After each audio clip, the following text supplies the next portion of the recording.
It came from the internet.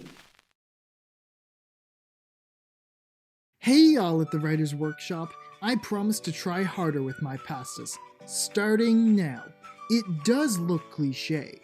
A haunted doll does seem like an overused trope. But I'm going to put a little salt and pepper into it. Heck, even salsa. Enjoy the pasta. For as long as I can remember, when I was a younger child, I always carried a harmless little doll around with me.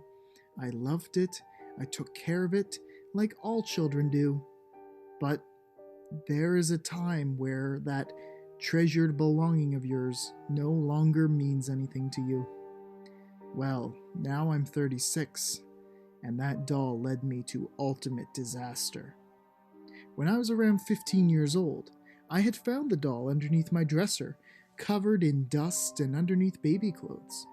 "My doll!" I exclaim out in cheer. Upon touching its dusty surface, I feel a soft squish as I gently push on it. It gave me so much nostalgia. The doll wasn't damaged, and it didn't look much different. The hair was tattered though, and some of the dust permanently stained one of its eyes. What a shame, but that's okay.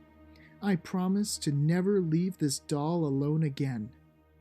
Well, over time I grew closer and closer to it, but my family found it unsettling. How do they not remember? Her name is Evelyn. Of course, to me, she is a normal girl. At least, that's what I had thought. Eve is a great friend to me and understands me through any situation or problem. One day, while going down to dinner, my parents had looked at me like they'd had enough. "Hania, if you don't get rid of that doll, we're going to destroy it," my mother said. After this argument, after Evelyn experienced all of that, she gave me a genius idea. "What if you just kill your parents?" Which is brilliant. Later in the night, with an old chainsaw that I found in my closet, I had disassembled my parents, cut off their hair, and put their eyeballs in a jar. Later, the police had arrived to my house and arrested me. I woke up in a white room when they asked me a simple question.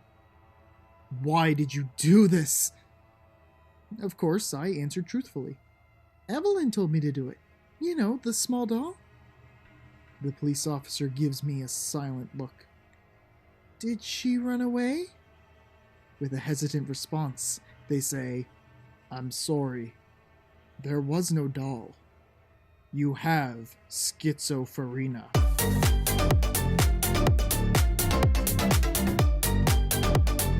And looks like it.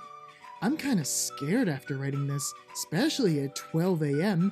Spoopy. Also, sorry if the ending is sudden. I usually don't know how to end stories.